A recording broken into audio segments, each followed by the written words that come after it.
Awesome. The Power of Systems Book Club, call 13. Week 13 of this. Awesome. Thank you for being here, for showing up. Yeah, to set the intention of the call.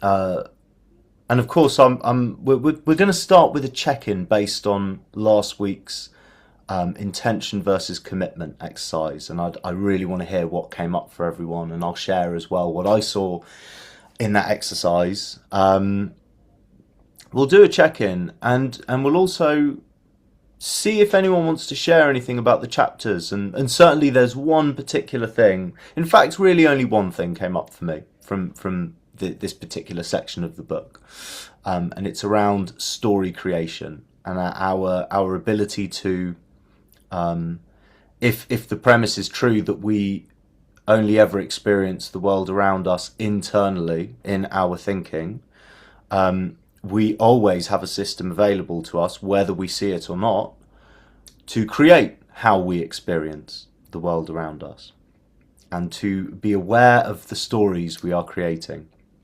So there's a bit of an exercise we can do around that as well, and we'll see if that's appropriate, and we can get into it. But yeah, to kick the call off, I would love to hear what came up for everyone after the intention versus commitment exercise. We did this last week, and there's a few layers that we can. There's a lot that exercise can show us, and I'd love to know what came up for you guys in the days after that exercise. What you saw. Perhaps you'd like to share what you've done about it. Karen.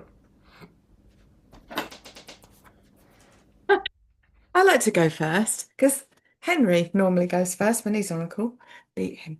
Um, so I noticed that I had a lot more intention than my capability to commit to. Um, it's not like I sit on my ass doing nothing. I am overly optimistic. So that's useful to know because, I can make a story up about how rubbish I am. Again, the to-do list, I'm bumping it onto next week. Well, that is because I know I've overscheduled. I know I've been scheduling in rest. I've been scheduling in what's the word for when you have a think about things? Reflection. Um, but there were a lot of things that I've got to do, and they aren't yet on my commitment list because I've still got some time. So they'll move over as and when the deadline approaches. But the main thing, which is particularly personal, was I wrote the intention of flat clearing, which, as you know, is driving me nuts now. So I'm so bored of it. Flat clearing, but my commitment, I wrote flat sorting. Hmm. So what I see from that is that they are not the same. I want to clear the flat, but actually, what I've been doing is sorting a lot of stuff. At the end of the day, with the idea of clearing it out once I know what there is, what I want to keep. But there's a whole load of stuff that's worth money in there, and it's probably worth, if I sold them on eBay, probably a couple of £1,000 worth of stuff. But then I'd have to post it all and lots of things from the 19th century even, but they're still only like 20 quid for this, 30 quid for that, you know. That flat is costing me, they're costing me in rent 750 a month, plus ground rent on the flat, plus maintenance, which is thousands. So I realized that I just don't need to sort it anymore. I just need to get shot of it because yes, I could get some money for it, but they're costing me money in time. So that's given me the permission to get rid of it, even though my mum's intention was for me to sell it and for us to make some money on it. It's not, it's costing us. So it flipped me back into my intention of clearing the flat. I don't need to sort anymore. So I want I just because I'm curious and I want to be really clear. What's the distinction you're seeing between the two, the sorting and the clearing? well, clearing means emptying it of stuff. Sorting means moving it around in there. Sorry, I just saw I saw the what's the word? I guess it was like Gesture. the sign language. You were the sign language person throughout all of that. Okay, so clear. Okay, right. And so what you've been sorting, so shifting things around and moving things and Yeah. almost like the planning phase of something as I've, opposed to the. yes, I've done lots of clearing, like a shit ton of clearing. And then I got stuck on a few things. And I got stuck because like, oh, my mum wanted me to do this, but actually it's not going to make me any money. It's going to cost me money. And basically giving me myself permission to get rid of it because I've realized that I'm not doing the thing that I have been doing. I got stuck, and the stuckness was just so happened to be when my intention and my commitment didn't actually completely align. I thought it was. I thought I was doing good working my way through it, but actually I was focusing on sorting it. I wasn't focusing on clearing it. And that's just given me the permission now to think, I don't need that shit. Hmm. Give it to the charity shop, and if they make lots of money in it, good for them. So that was mine. I love that. I love, and again, such a subtle distinction of just noticing the two different words that you're using and actually what that means. Mm. Hmm. So is that something that you are currently doing? Like, have you plugged back into the clearing of the flat? No, because I hurt my back. Okay. So I'm on I can't actually lift. They're all in boxes, so I can just pick them up and take them to the but I can't, if you see what I mean. So now I'm doing stuff here, like the tax return and other things that are on the list. Hmm. But yeah, so as soon as I can actually lift without putting myself backwards, should be hopefully a few days. It's getting better. Awesome. Awesome. Is there any more you want to share from that exercise? Um, no, no, just the things that I'm committed to. I do take up a lot of time, Hmm. and I'm happy with what I've committed to. That's also rather than I've committed to that, but I'm not happy. Like, yeah, they're non-negotiable, so that's fine. I haven't got as much time as I thought is the other thing that I took from it. Okay, so I don't have to beat myself up. I just need to be strategic and move them over at sensible times. Yeah. Like I visualize like a mixing desk. It's like pushing the appropriate fader up at the appropriate time. But That's it's it. like I think we often carry around. I know I certainly have and do. It's like all of them perfectly aligned, all up at the same time, smashing it across every single thing at exactly the same level. It's like, well, or is it more, right, these two or three up at this point, right, back these down, right, this one up, right, it's going to be this one thing for this whole week, or longer, who knows? Yeah. Yeah. And I've been thinking I've got them all turned up to 11. Mm. I haven't. But yeah, thank you. I like that. Mm. Awesome. Thank you. Yeah. Anyone else? Philip, Sash,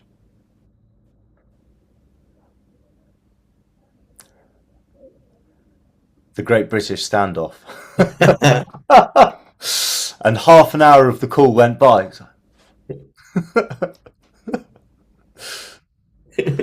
Okay, I don't mind. I can go first.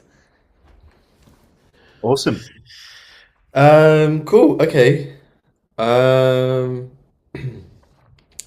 So what's been new?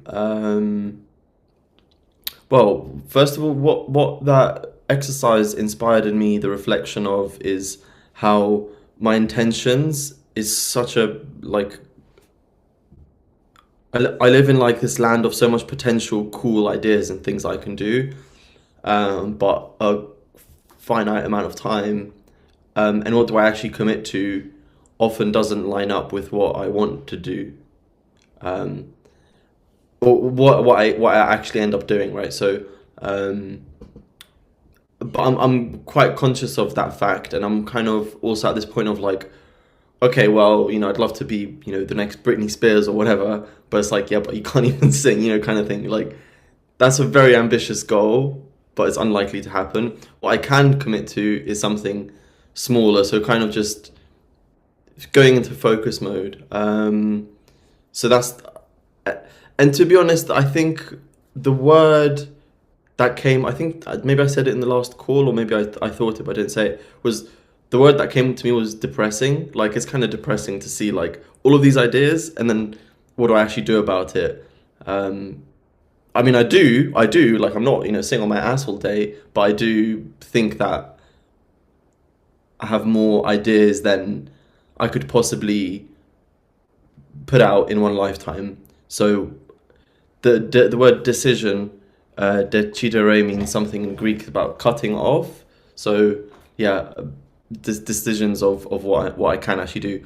So regarding that, this week, basically, like, I want to play piano at festivals again next year, and just do more concerts because that's something that jazzes me up.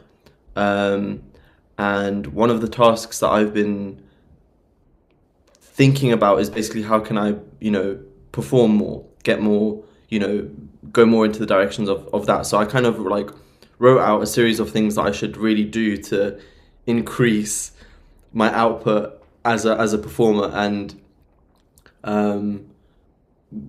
in going into next year, like now, literally now, or January is the best time to start, reaching out to festival places to have a chance of performing.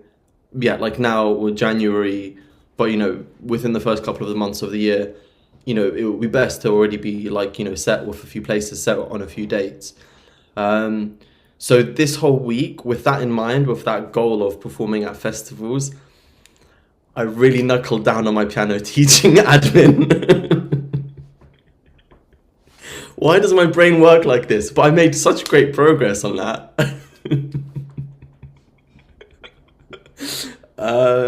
I also got an up desk.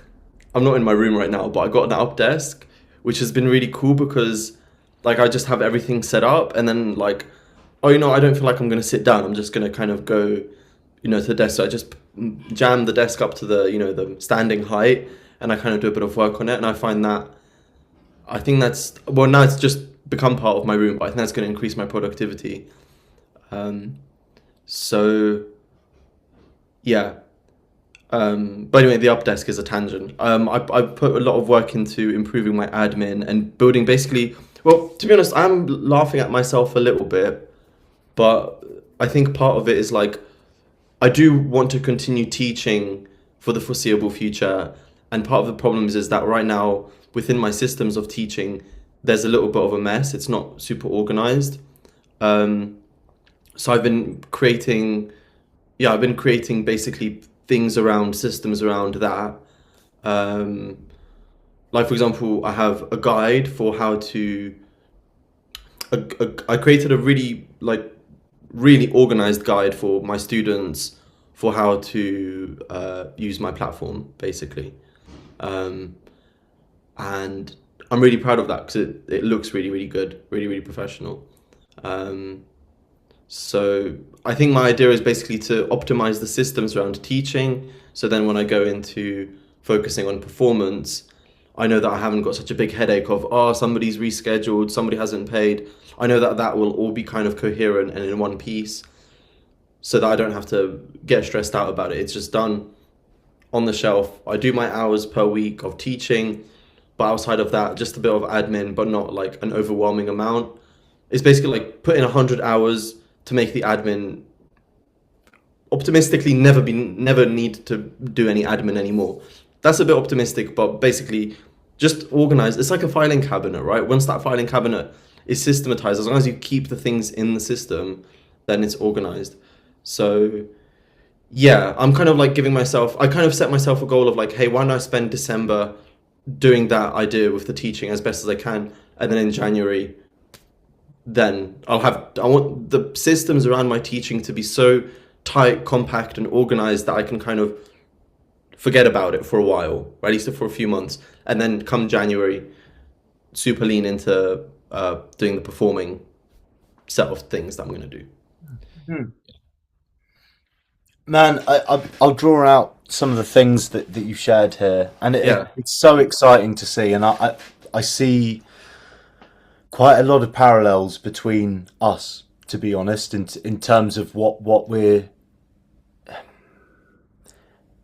It's protecting the artistry territory, but the reality as well is, well, I've got to sustain myself somehow. I've got to pay bills, and until artistry is somewhat monetized, it's something that usually requires investment of time, certainly, if not also money.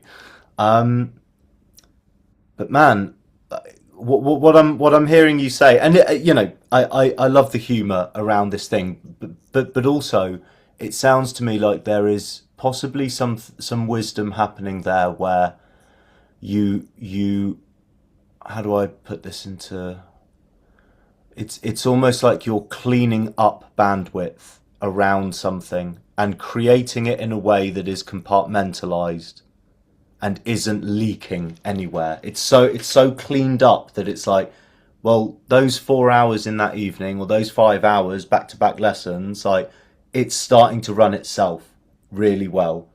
And I think a part of this as well is starting to play with, and I'll throw this out there because I think it could be relevant to you. It's something I'm playing with as well. It's like with things like teaching or coaching, etc. It runs really smoothly when you know there's a scheduled call and everyone shows up and you do the thing and it's fantastic and then cool. It's when there's rescheduling, it's when there's chasing invoices, it's when that's the stuff that starts to increase admin and therefore decrease bandwidth around other areas. There's kind of leakage going on. So playing with how on your terms can you make it, and how much. And I don't think I've got the perfect words for this because I'm mid experiment with this as well. But kind of how kind of no zero tolerance of bullshit can you be with it? It's kind of that thing of like the way we show up is the way our clients show up. Like if and I'm not saying that you're rescheduling lessons and you're doing this, but if you show up with those very strong boundaries of like all cancellations are charged for, it's yeah, like or it's like it's full package paid up front, or where it's kind of communicated in a very matter of fact and like this is just how it runs. yeah, Yes, it will turn some people off. Most likely, it will turn the people off who would have a go. So, oh, you sure? Is it all right if I know you said about the cancer. Is it all right if we let this one?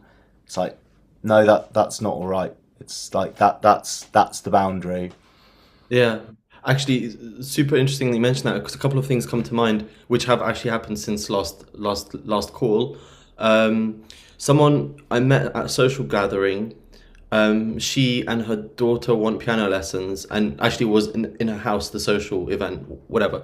They had a nice acoustic piano, and she's like, "Oh, you're a piano teacher. I'd love to have lessons." And I'm like, "That's about 10-15 minutes from my house. That's not too bad. I could go there." And they seemed kind of wealthy, so I was like, I might just kind of, just shout at like a little bit of an optimistic figure, and if they, roll me down, I'll be like, cool, that's like 100 quid for my few hours of work. But then I'm like, I'm gonna be traveling to their house, and that's something that I kind of committed and promised myself I'm not gonna do. And now I'm a little bit like on an in between because I was like, I was texting her and saying like, "Well, how's Wednesday?" So kind of like a little bit agreed to meet on Wednesday. And I'm kind of at that point of going, you know what? No, Phil, you said you don't want to do travel. You always end up frustrated. You agree to things because you think that you want to do them. But then when you actually have to honor the commitment, you're like filled with dread. Um, so that's kind of in line with that. It's like honoring your own commitments and yeah, following through of things. Another person also, they came to me for a couple of lessons. We had like 4 or 5 lessons, and then they said they don't want to do lessons anymore, and I was like, okay. um, on the subject of commitments, one of the things that done this week is I finalized my contract, my teaching contract, and I've had like a lawyer friend to look at it, and I've put in dozens of hours of work into really putting into fine print exactly what my commitment is with students, and that's kind of the admin backside. And also, you're saying about the not backside, back end, about invoicing and scheduling. The other thing I'm working on is as well, because I use a software for scheduling, is that I've got that I created a guide for basically like this is how you reschedule your lesson, this is how you do the invoicing thing. So it's like in a contract guide for people how to use the software, explaining them step by step exactly how to change the lesson time. All of those little things. I mean, exactly, you nailed it, Will. And I think that you've also got a lot of passion for this because it's kind of what you're a teacher as well. And a lot of this has been inspired by what you showed me probably about a year ago, was you had like a welcome pack for your students. So I've been kind of modeling that idea and trying to take that idea and make it my own. And I've been editing that for ages. But the idea is basically, in the end, you have a welcome pack that's such a great resource that you can, you don't have to, because the problem is you explain yourself over and over, saying the same thing over and over with lessons, rather than just having it all in one place. So yeah, I mean, you're just echoing kind of what I said, but basically, yeah, that's exactly what I've been up to. Bandwidth is exactly it. This is it. Oh, sorry. And the people that want me to go to their house, it's like that's going to be 3 or 4 hours, but I'm just going to be dreading it. That's bandwidth. That's bandwidth of me being pissed off that, oh, got to go to this people's house again. Oh, I hated going to people's houses, but why did I agree to this? It's like, no, bandwidth. No, just no, don't want to do it. Man, Yeah. it's like how I was having this conversation with Nick earlier. It's like what difficulty if life is a game, which it is, like what difficulty level have you set it to? Are you playing on death mode? Or like how easy are you allowing the situation to be? And so with something like teaching, and then particularly when it's no longer just about personal boundaries, it's to protect this thing that wants to come through you, that requires bandwidth, that requires time, that requires energy, time and attention. Like, it's exactly the Steve Chandler thing. You give anything time and attention, and it's going to grow. It's going to happen. So then the game always becomes, well, like, how much time and attention can I open up? So what needs to be cleaned up? What needs to be streamlined? What needs to be created in a way that it's like if we're looking at life as a game, it's like I'm now playing that on easy mode. It's like it's straightforward. Things like that. A welcome pack, a guide to this thing. Just very straightforward processes and systems that keep it running. One thing actually I think that you might find really cool, do you take people through, say with their first lesson, do you take people through client agreement process? No. I'm going to send you the chapter from Crazy Good, agreement versus expectation. And I think if you were to play with creating agreements with clients verbally, like say you tack on an extra 20 minutes during someone's first call and you go through this process of creating agreements, I think Yeah. again you might find that people show up differently as a result. Is the expectation versus agreements the 30-minute audio that Nick might have sent me like 3 years ago? There is a 30-minute audio as well. Oh, right, right, right. Then yeah, Nick, when we first met, that was one of the first things he sent me as an assignment. I remember doing that, agreements versus expectations. Okay, so tack that onto like a first introductory call as a little explainer. I guess, yeah, yeah, that makes a lot of sense. Um, It's perhaps less of an explainer and more of a co-creation. And with these things, like what I find, let's say with the teaching side, the first thing is a free trial lesson, and then it's like, okay, we're going to do some work together. Then it's scheduling the calls, and then it's like, oh, on that first call, normally it's 60 minutes. We're going to do 90 minutes for the first call because we're not just going to have the 60-minute lesson. We're going to go through some agreements. And I'll often send the chapter to people to have a read because they're like, what do you mean? Just send me the contract. I'm like, I know we do this slightly differently here. This is what is meant by agreement.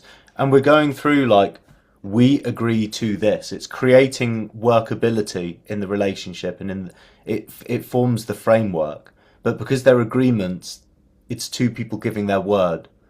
And then when people feel as though they have had genuine input into how this thing runs, how this thing works, that they are far more likely to they've helped to create that situation with you. Right. Right. So that would require an agreement of sorts to be already chalked up, right? You'd have to have some kind of a contract and have that material where you can go through it, right? Like, yeah, it would be your or you just either having a conversation. I mean, my systems mind is also going to either it's got a contract and you get them to you go through the contract together, or systems mind is also thinking, well, I could have my contract written, and then it's kind of me, like, a 20-minute YouTube video where I go through my contract and kind of present it as though I'm talking to someone, that kind of thing. Yeah. And I'm only pointing you in the direction to go Yeah. and get curious about. I would say like there's a way of communicating these things that's very T's and C's and contracts, and it what it can be like is this is what I expect. And if it's in the format of, say, a pre-recorded video, it can definitely come across like this is what the contract means, this is what I want. And that's cool, right? It's cool to have what you want. And there's a way of creating it with people As that's a based conversation. in agreements and it's conversation and it's co-creation. It's like, right, we're going to have a conversation where we create some agreements together and that creates the workability for all of this. So when people are agreeing to 1 week's notice, there's been a conversation about it. It's like I ask for 1 week's notice. This is why, etc., etc. Is that something that you agree to? So, yes, yeah, I agree to that. I agree to give you 1 week's notice if a gig comes up and I've got to reschedule. Like we are agreeing to the workability of this, both of us. Can we talk a little bit more about this, because there's something that I'd like to to to maybe just resonate off, bounce off. But I feel like maybe I'm going too niche into what I need. Whereas I don't know if the rest of the group have things they want to talk about. Sure, man. I love that. I've had a look at the time. What we'll do. Um, this is something I think that we can absolutely talk more about. And we can get into all of that. Is that something that would be helpful? Yeah, definitely. I don't know if how much I feel like I'm taking up bandwidth for everyone else, because kind of what you said about agreements, it hits something very specific for me and for my teaching thing. Yeah, Would you like to share that now? yeah, for sure, for sure. Okay, all right. So So if the idea of agreements is you need to go into a conversation with people, and for example, a lot of my students, they haven't signed the contract because I hadn't had a contract ready. Some of them have, because I was using the ISM, Incorporated Society of Musicians template, who I'm a member of, using their template contract. So some of them signed that, but I was using that about a year ago. Whereas all of my new students since then, they don't have a contract. They're not signed with anything. And that causes a bit of dissonance because when they're like, "Oh, we need to cancel," we haven't agreed to anything. They haven't signed anything. So I'm flexible because I haven't gotten them to do a contract. One of my students who I said I want to have a conversation with the dad. The kid, he's there every week, right? Lessons done. But the dad, he's not. We said, okay, he finished his grade 5, and I said, right, we need to talk about what's next. Can we have a call? And it was just put off for 2 weeks. Actually, that was about 3 weeks ago. We didn't have the call, and we were just showing up to lessons. I was like, oh, it's your lesson again. It's Tuesday again. We didn't book in the call. Okay, well, you've done your grade 5. Let's just learn some fun music. Okay, cool. And it's like we need to decide what's next because, right. So I kind of have this little bit of a thing where it's like, okay, I'd love to get into agreements with people. I'd love to have these conversations, but I feel like the kid's able to log in every week for the lessons, and I'm able to manage 20 people. But can I get 20 plus 25 people, 25 parents to now get on a call and talk with me for 20 minutes? Or should I just spam call them, just have a little sheet of paper, a spreadsheet, and just, oh, you're not picking up. Oh, why did you call? Yeah, we need to talk about our agreement or something. Like, if it was one person that I need to chase for an agreement, but the thing is, I barely talk to these people anyway. I see their kids every week. I don't know how to chase them up and be like, right, we're having a call about our agreements, and I need you to sign this agreement. And if you don't, then I'm not going to teach you anymore.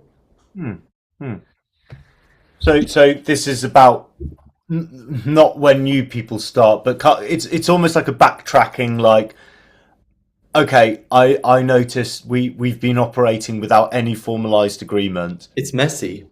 Yeah, cool, man. Cool.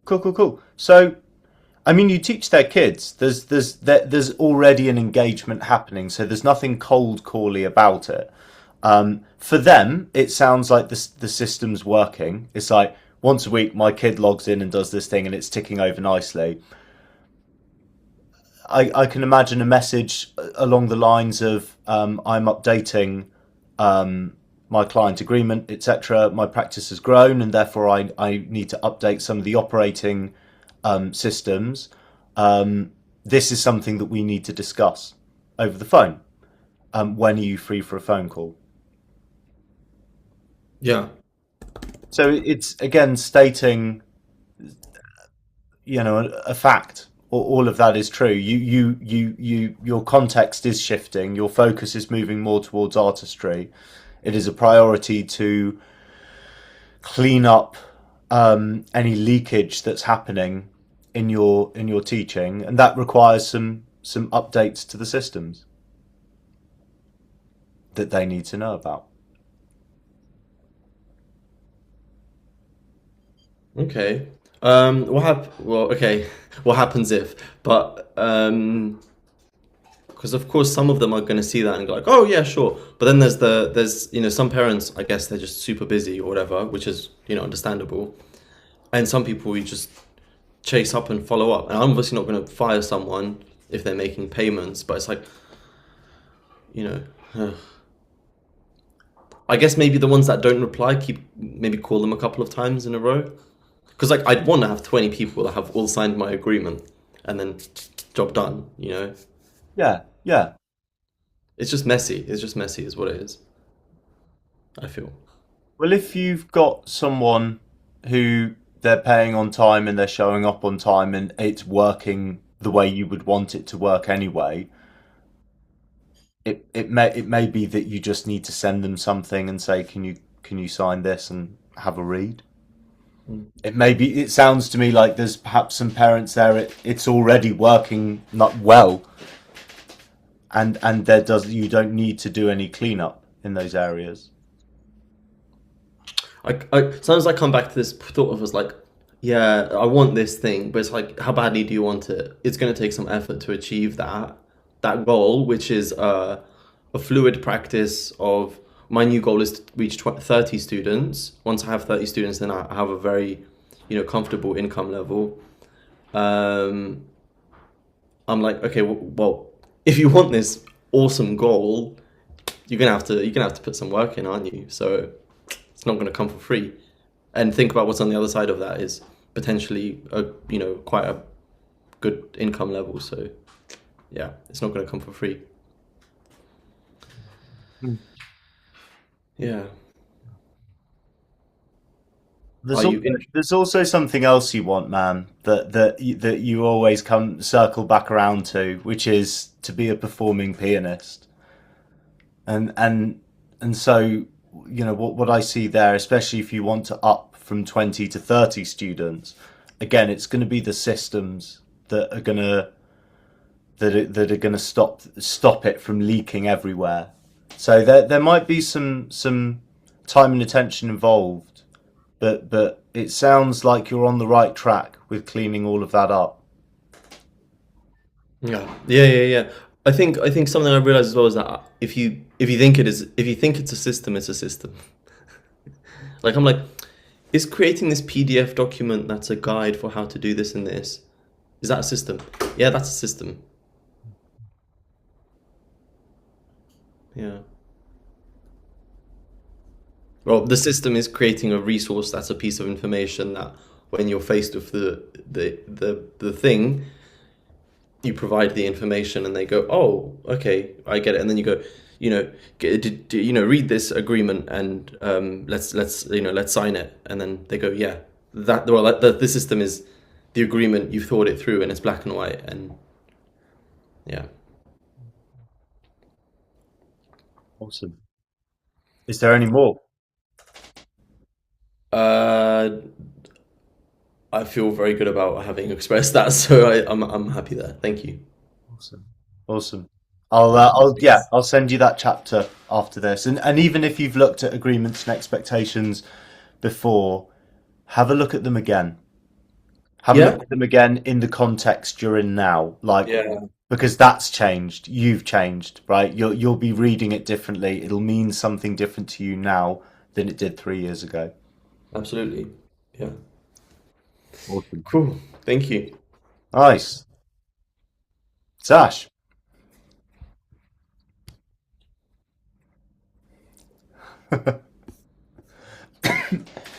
Sorry, button wasn't appearing. Yeah, so I think um, with the with the exercise that we did last week, I was feeling quite neutral about it when we did it. Um, a lot of the things that I had on intention, even on my page, I like started like matching them up and like drawing lines over. And then there's about 5 or 6 things where I've put like a big star next to them, like very clear, like you haven't done this kind of thing. But the actual process, like afterwards, I kind of like have been switching off quite a lot this week. So I haven't really thought about it that much. So I opened it back up as we've been chatting, and there's a few things that I've noticed. So there was a star next to build my niche, and um, I think that I've got like some intentions that not all of them, but a couple of them where I am already starting to build it slightly. Um, so with build my niche, I kind of have had two filmmakers that I've had a conversation with this week where I was very honest with them and just said, look, like I don't think that I'm going to be the right style for what you're looking for. Both very cool like films as well. One of them's like got funding and could do really well, but I'm just not the right person for it. And another one was kind of tried to like build my, like, I think I've had a lot big focus on like my presence of who I've wanted to showcase myself as a composer to the industry, and like how I want to present myself. And across the like kind of last week or so, I've kind of noticed the how I've been presenting myself has come back to me, like has mirrored back. So one of those conversations was with someone that I've worked with before that I did a favor for, and um I tend to try and, like, if I see something online, like an ad for or a call out for a job, if I know anybody that I've had a conversation with, I'll send it to them. And I've been doing that for her, and then she's come back and saying, "Oh, I've actually need a composer. Like, would you want to have a chat, kind of thing?" I've been trying to present myself. I think I had one version of what I wanted to present myself as, in a way of like um the way I look online, and like what people look at me from like a social media point of view, and how they put myself together, like from the website and everything. Whereas actually the thing that has been helping me kind of really learn and help people is just through like smaller actions of like day to day, like personal connections with people. So I've got like a little WhatsApp group with other composers, and if I see a composition job, I'll try and share it in that. Or if I see like a competition where you can money from doing like composer like competitions, I've been sharing that and just trying to share as much as possible within my community to build that. And I don't think, reviewing over the intention versus commitment, I didn't really notice how much of a difference that was making of building like a community. Um, but there's also like other things, um, kind of similar to Karen, where like they're sitting there, and I know I'll get to them at some point. Mm. And right now, I just can't be bothered, and like that's okay. I think one is that I think I've been kind of focusing over the last couple of weeks of resting and kind of listening to myself anyway. And I had an example of that this weekend, which it kind of like, it felt like it kind of backfired on me, but also was positive as well. Um, I was invited a few weeks ago to do another 48-hour challenge with a director that I've worked with in the past, and I really love working with that team. And I replied saying, "Oh, yeah, like I'd be up for that. I'm available, but I'm working one of the days, but I am free technically on the weekend." And they didn't get back to me, and I was kind of leaving it because part of me was like, "I know I'm going to be exhausted." Like that weekend, I was like, "Oh, that's going to be my one weekend free," and I haven't had a weekend free in a long time. But I did say like, "Oh yes, I'm technically free," and then they didn't get back to me for ages. And then on Friday, I was kind of umming and ahhing about it, and I thought, okay, I'll just message her and just see, at least get confirmation. And she said, "Oh, if you want to, and if you're free to do it, like, yes, we'd love to have you." And I actually, I listened to my body, and I was like, honestly, like part of me wants to do it. Like, I love working with you guys, but ultimately, I'm not sure that I'd be capable of doing the job and writing, considering like my capacity at the moment physically and just like mentally. Like, I just need to rest. And she was really lovely. She was like, "I actually love that you've listened to yourself," and she was like, "I actually should probably be doing that, and I've not done that." And they did it, and they made an amazing film and like shared it. Like, I got to see like pictures and stills from it. um and kind of see a little bit like about what it was. And I was like, I got a little bit of FOMO throughout the weekend. I was like, oh, I should have done it. And then it kind of started to feel like it was backfiring on me. But then in hindsight, like she said that, oh, it went really smoothly. Like, it was a really good weekend. They like managed to get it in on time. But personally, I know that if I'd worked on it, I just don't think I would have been able to like focus. So like body wise, I listened to myself, and I'm really glad that I did that. But project wise, I'm a little bit sad that I didn't get to work on it. Um, so it's kind of like a definitely like a conflict of, I guess, like being okay with not everything is going to work out like project wise. Like I'm not going to work on everything, and that's okay. And I think there's a bit of worry there, like, oh, if I don't say yes, will they want to work with me in future? Like, am I not going to lose the momentum of working with this person? And that's not the case. Like, we're good friends as well. Like, that's not going to happen. And so, yeah, there's a bit of FOMO, but at the same time, I actually really need that weekend and I listen to myself, and I feel so much better for it as well. Because yesterday I started to feel a little bit more switched on and back into a little bit more of my routine. And today I feel a lot more like myself than I have in like a few weeks, and less anxious as well. So it was needed. I I I love this. I love this. Yeah. Well done for listening to your body and not your thinking, Mm. because that's all that FOMO is. It's a thought. Missing out on, and then interpretation, story, missing out on opportunity, missing out on fun, missing out on I'm no longer part of the team. I'm not going to get the phone call next time. This is the stuff that drives freelancers into the grave. It's that thinking of like, got to say yes, got to be number one, got to get the call, got to keep the call, got to noise, noise, noise, noise, noise, and we tend to run around reacting to the thinking. So well done for like it looks to me like you've masterfully grounded yourself in the reality of what you needed recently.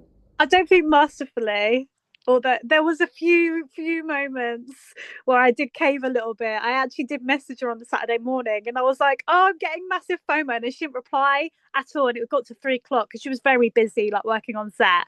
And it got to about 3 p.m. and then I deleted it because it was a WhatsApp message. But I was like, "That's good." Like she didn't see it. It's now too late. I didn't want to bother her, so I deleted the message and just said like, "Hope it's all going well." And I was like, right, that's it. Like, don't crawl back at all. Like, that's done now. And I'm really glad that I could feel that conflict whilst they were like doing it.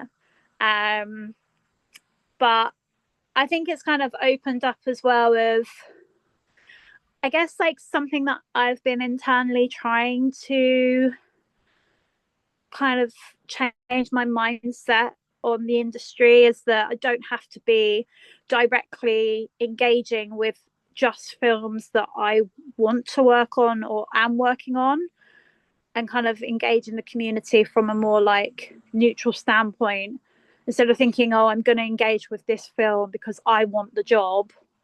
Right.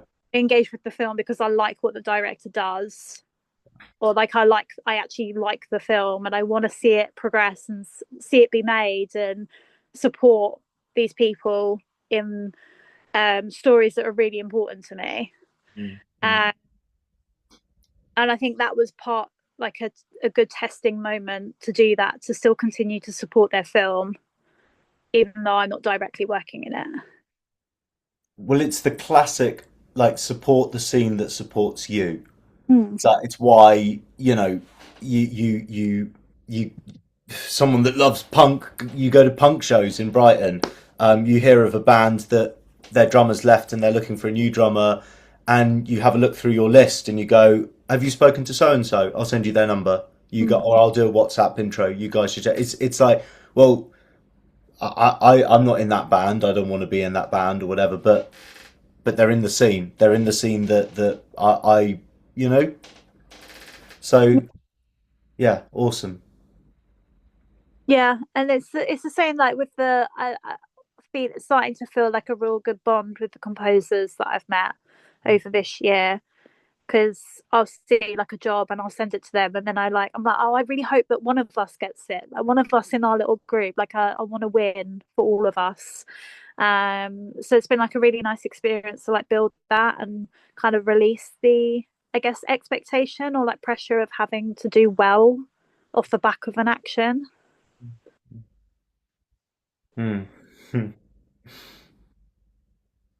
Awesome. There's something else I want to underline here. You know, the last few calls, these calls, like the focus has been on the practicing of the systems, and I hear a really great example there of like the system of tuning into the body, or like, rather than reacting to thoughts, like that system of like, what if I slow down and really tune into what is going on? What is it that I need? Mm. And giving yourself that, like, I'm hearing that you're practicing it, and of course, whenever we practice anything, it's not without its conflict, without you know the other part yanking and going, "Oh, no, this is the way we've always done it." So awesome. Yeah, I think there's definitely like a distinction that I'm slowly noticing with my body and what it needs, because I do go through phases where I do need to switch off mentally. I do feel a lot of the time it's like go, go, go, like constantly thinking and trying to like, okay, what can I do in this situation? How can I do it? And occasionally I hit like a bit of a bump and I'm like, right, just switch the world off. I need a reset. But sometimes I like when I lean into that, I also, I don't know how to describe it. Like I'm listening to my body in a way because of the fatigue and the tiredness, but I'm not listening to my body and the things of like what I need to give to myself. So like food wise or like being healthy, sometimes that switches off with the mental kind of switch off, and then I end up eating unhealthy, which really affects me very quickly. Like I could eat like certain things and across the day, the next day I'll feel exhausted and then be like craving that kind of food, and it ends up in like a bit of a whirlwind. And I think I'm starting to notice the distinction between the switching off the like mental stuff work wise, and that's listening to my body with going, okay, you need a break, but also like listening to my body of health wise of what it needs. There's two, like, I don't know how to describe it. There's like two separate things happening at once.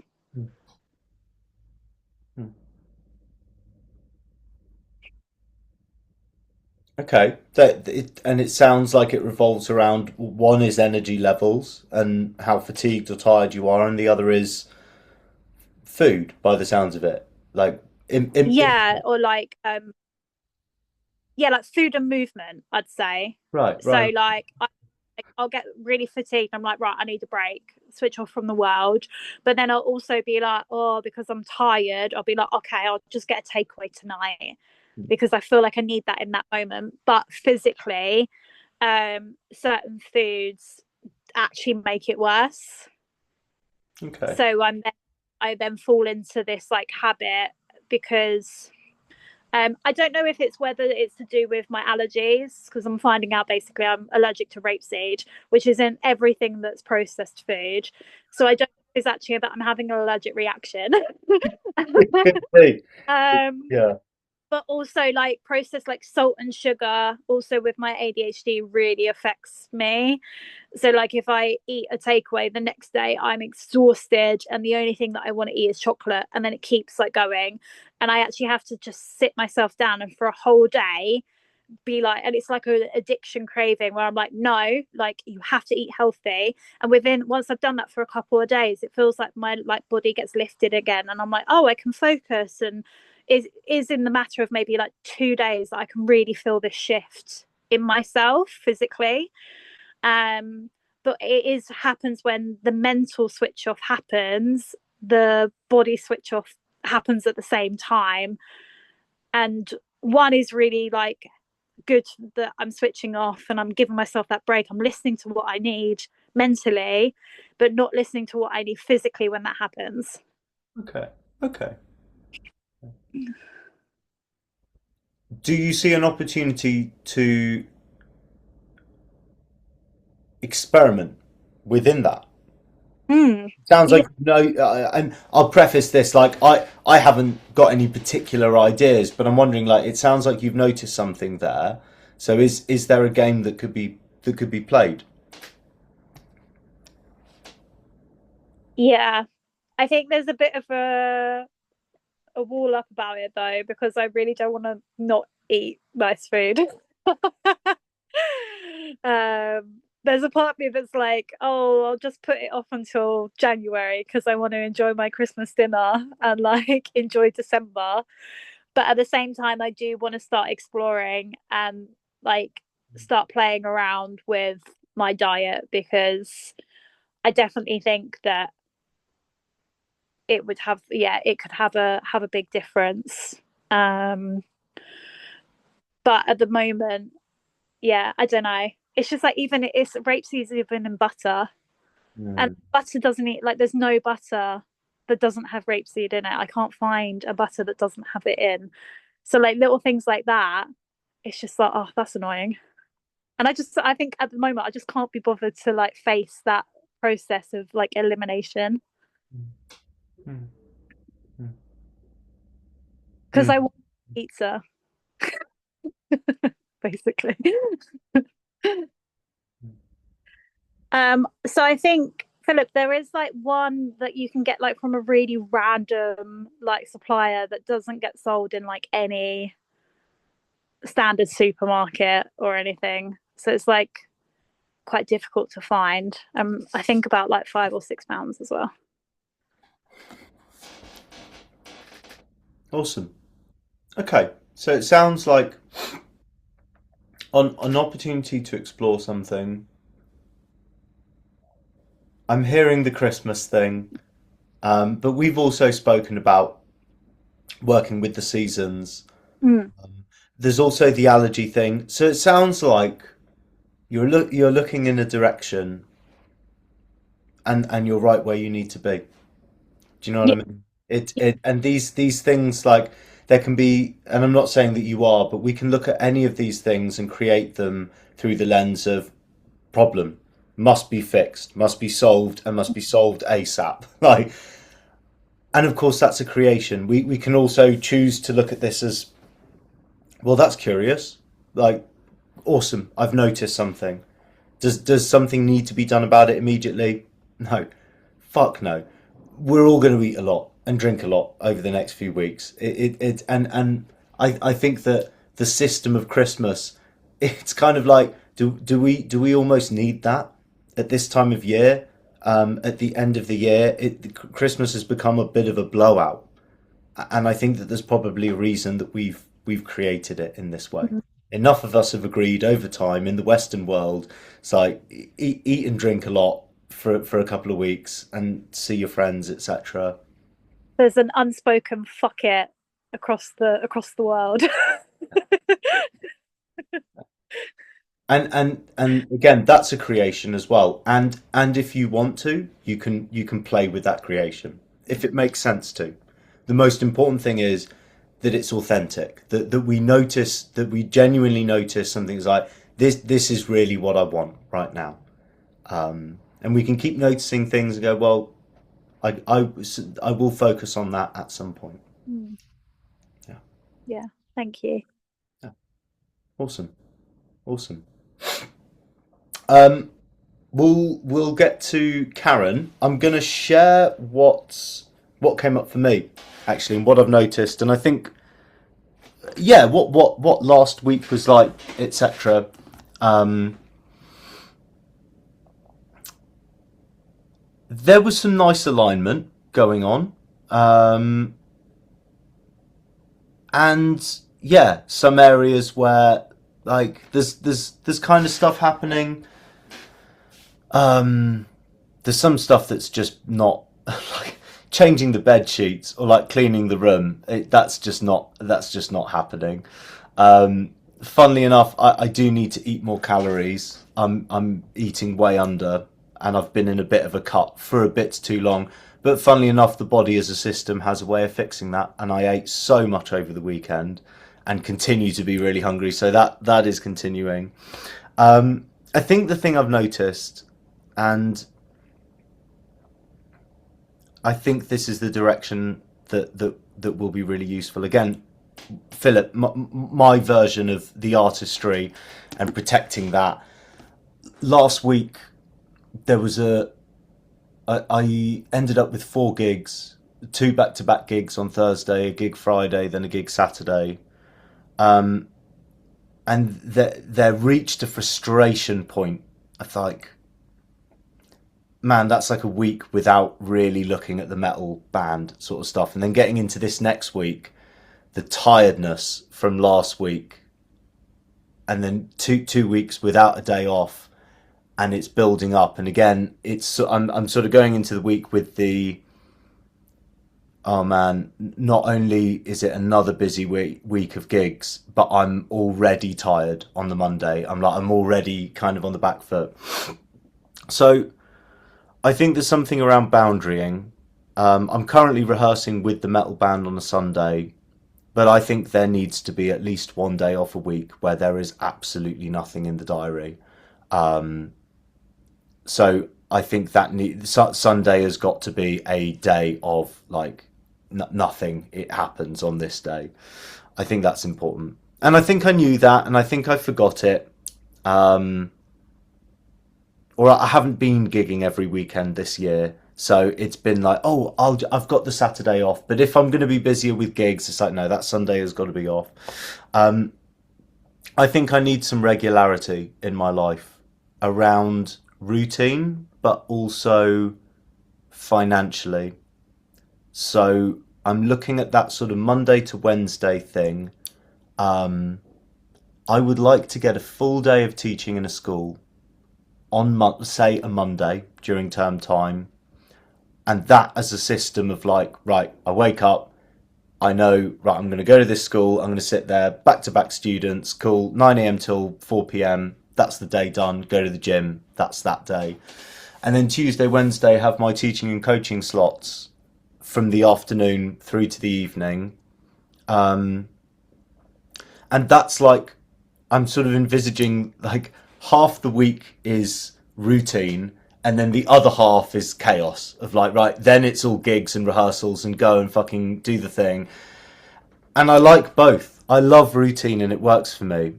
And I love messiness. I'm like, well, is that, you know, it's kind of this flip-flop of, and I do wonder if the ADHD thing is, I was diagnosed when I was a kid, and I think it painted a bit of a target on my back at school. And I think it's something I've disowned of like, no, I don't have that thing, blah, blah, blah. And over the years, many friends have been like, is there a thing? And so I don't know if there's perhaps a direction to look in terms of like, could there be something there? And could that mean that what could that mean for how I organise my time? I feel a bit too rigid if I'm too routine driven, and I feel out of control if I'm too chaos driven. So I'm like, the fuck do I do with this? There's sort of this eternal struggle with systems. But I think what would be fantastic is like, right, Monday through Wednesday, I know what the deal is. I know I'm here at this time. There's enough private students and coaching clients and a day in a school that's like, actually between all of that, all my bills are covered, and then some, a little bit. Done. And then if gigs come in, wicked. Go and have all the fun and go and do that, and that's just extra money and wicked. So I'm looking at that as, if I can create that situation as a sort of how I organise my week system, I think that could be really cool. The skill I'm working on is the last minute gig thing. So the 2 gigs on Thursday last week were both dep gigs, both fairly short notice, and both songs I'd not played before. And it was kind of a test of like, can you carry 4 hours of music in your head across 2 different bands and remain calm, so that I don't have to commit to like a wedding band or be a member of something like that or start that thing up. If I can have that skill in a place where I can just hoover up last minute gigs and go and do that thing, and it is literally show up, shake hands, play, see you later, call me if you need me. Kind of low input, low commitment, but just show up, get paid, and go. Again, I see the possibility of opening up more bandwidth to be like, no, the metal band is the thing I run. That's the thing I treat as my job. Everything else is Mr. Session Guy. Like, cool, thanks for the call. Play. That was great, really good fun. I'm going to go home. And then the first sort of half of the week is like, cool, I've got my 4 or 5 coaching calls. I've got my day in the school. I've got a couple of guitar students. Awesome. Bills covered. Because that's a bandwidth thing at the moment where, yeah, financially, it's just a little too inconsistent at the moment from a freelance point of view. It's like some good months and then they're covering the not so good months. So I've got to create some degree of financial sort of consistency, I think, because then that becomes leakage as well, where you're like, oh, I'm creating this vision, this band, this thing, and then the next week you're like, oh fuck, what am I going to do for the next 2 weeks? It's like, I need to find money, and it just drags you back into that thing, and you're so yeah. There's a vision, and yeah, I see that as a system of like how the week runs, but also where that can put me mentally in terms of bandwidth, where it's like, cool, 3 days a week and the money thing is done. Like I know that's all covered. Right. Freedom to think about, right, how am I going to create this thing and this thing? So yeah, I do like the exercise. There's yeah, some accountability there, but yeah, that's what I took from it. Karen. Well, I wasn't going to say anything about me. What I was going to say, but actually, well, no, I'll start with Sasha. It was really, it was as I was listening to her, reading the bloody book, it's almost like she's paraphrased the bit in Loving What Happens, but in her own words and in her own life. And I just heard about, you know, coming from love with the with your fellow composers, and how like I don't care who gets it as long as it's one of us, there's that lack of expectation, um and that just, oh, just the generosity, and that's love. And also the bit about just noticing what is, noticing what happened. Oh yeah, that happened, no blame. Oh, so this happens with my diet. Oh, that happens, right, I know that. Okay, this happens, and then I can choose my responsibility to do with that what I will, and occasionally not, and suffer the consequences. But well, hey, it was worth it. I had a blowout. Yay. So it was really interesting listening, and I just heard it all through this conversation. And then Will, when you were, oh, and yeah, this like the no expectations, demand or prejudice, and not negating what happened, not making it wrong and not denying it either. And sort of like, yeah, so I love that. And then Will, when you were just saying, um, and a bit like Philip, like I love the idea of like scheduling and then having some wee time, because that ticks all the boxes for me as well.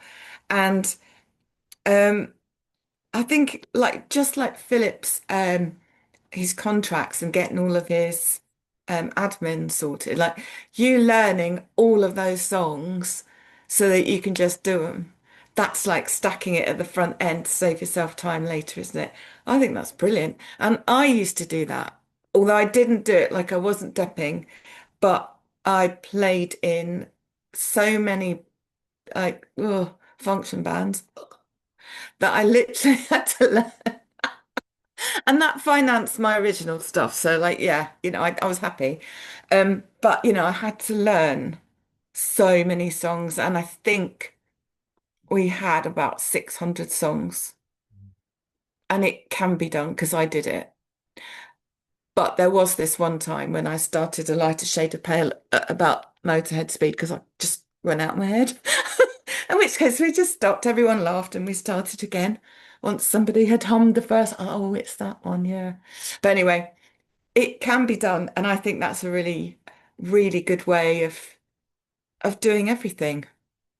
Hooray for you. Good. Hooray. I'm really happy.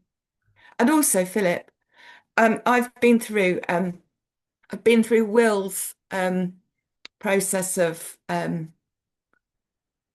intake, like coming to an agreement.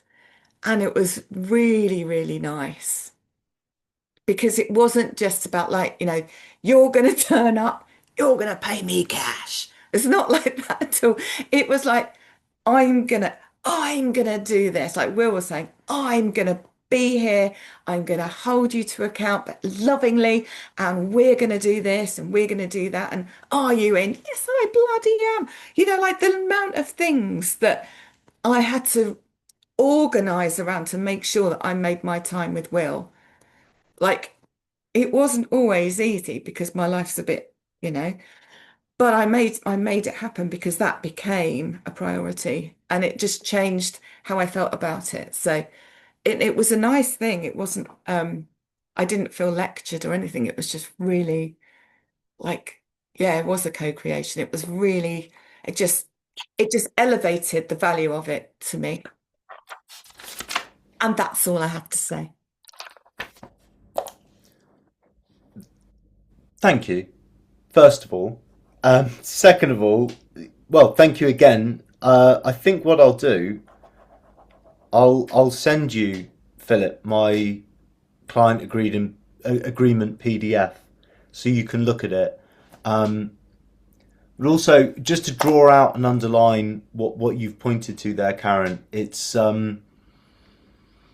never, it's partly about the language, it's partly about the written word and the spoken word, but so much more of it is the energy of it. It's the energy that you're in or that you create when you are creating agreements. And I've seen client agreements written down in such a way that it's like this kind of reads like a list of orders. Or at the most extreme end, like a list of threats. You will be fired if you do not blah blah blah, and it's like okay, now I'm scared. So I think there's an energy whenever, well, like tonight, in any interaction there's an energy, and I think that's the dimension that's really important. So yeah, I'll send you that so you can see the written word. Awesome. Sash. Just first of all, Karen, that was so sweet. I loved what you were saying. And to second, as a client of Will's as well, actually, as you were saying, that I could 100% agree. And I think like the way that Will shows up, Philip, is like from our very first call, is that he saw it as a priority himself. Like he prioritized it. Therefore, I got that. Like as you were saying, Will, it's like that energy is that, oh, well, you prioritize it. So, yeah, I'm going to prioritize it as well because I want to match you, like the way that you view it. I think, especially with like coaching, when you're, especially if you like where I was like, I didn't really know much about it to begin with. I was quite like open minded and didn't really have many expectations from that. So I can imagine the same thing for like a new person that's learning piano. They're not going to have expectations of what to like have from that experience, and having somebody from the get-go of guiding you of that agreement kind of puts you in that mindset of going, okay, cool, and you kind of return to that mindset every time that you show up as well.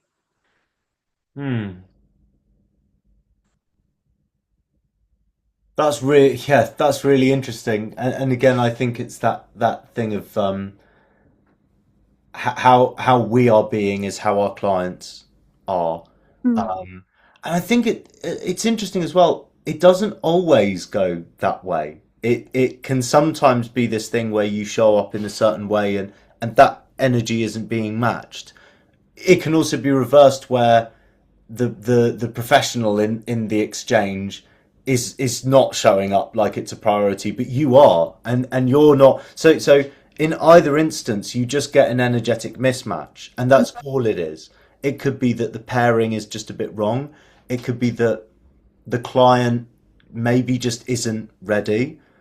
If it's the professional showing up in that way, it could be that they're not ready, or they've been doing it so long they, whatever, they've given up. I don't know.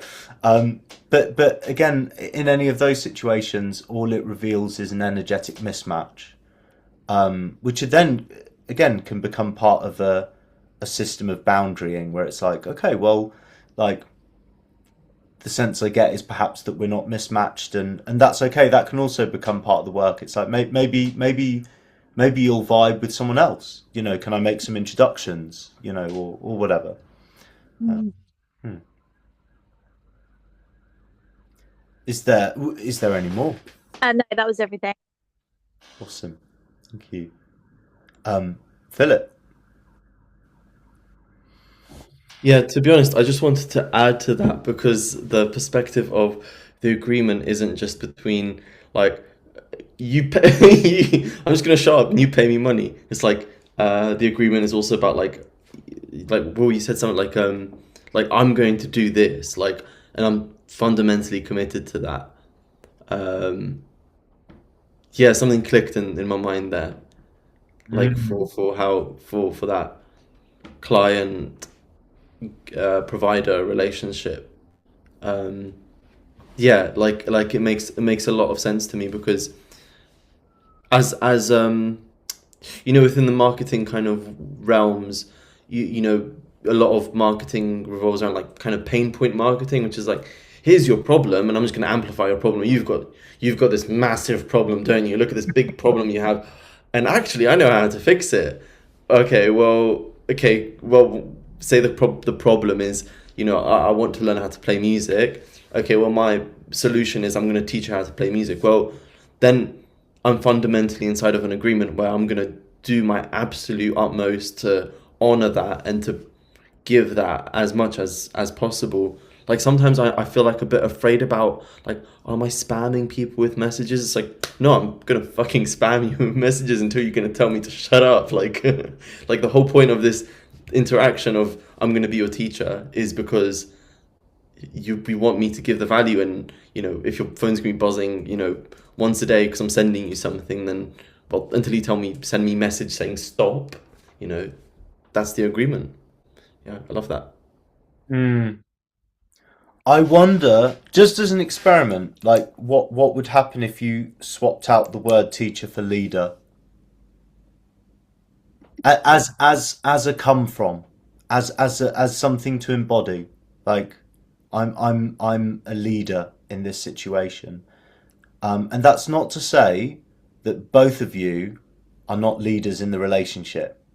Like a student will lead you by showing you what they want to learn. Like, oh, what have you been listening to recently? It's like, oh, well, I'm loving this, or I'm loving this. I was like, how do you get that to? It's like that's giving them the space to be like, well, no, you're a leader here as well. But ultimately as well in that situation, it's like, okay, you've shown me a direction, right? Come with me. Like we're gonna go to that place.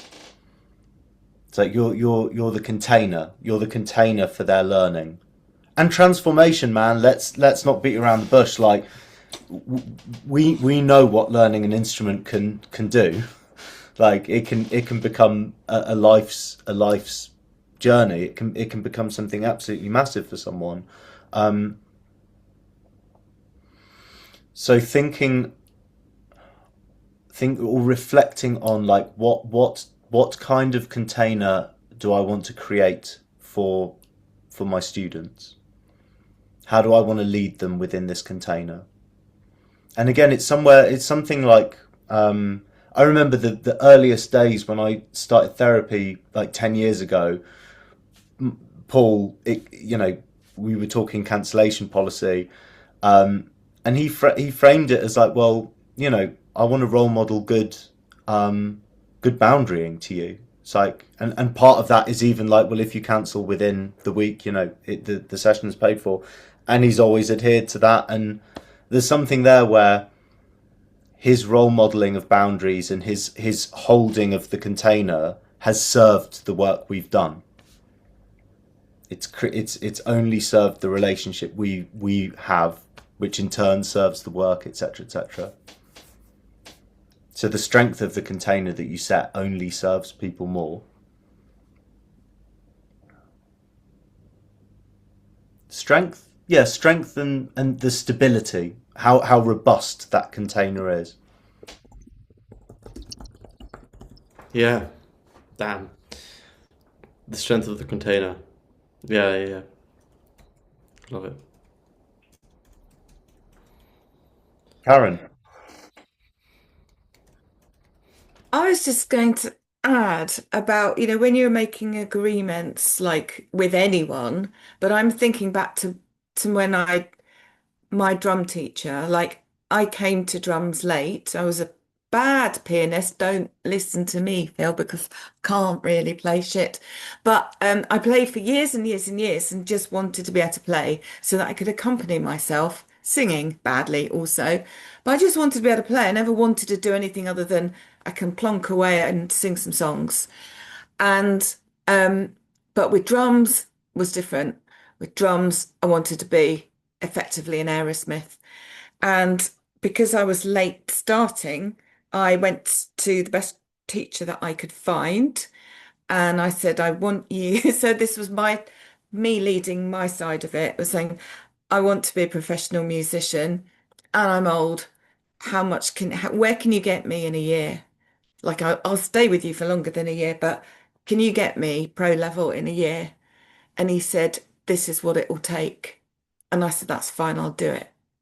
So we both knew where we were heading and what I wanted, which was different to my piano teacher, who just used to smoke over me, disgusting woman, in a small room. Just made me want to hack up my wrist. But anyway, but he, like, so we knew what we were doing it there for.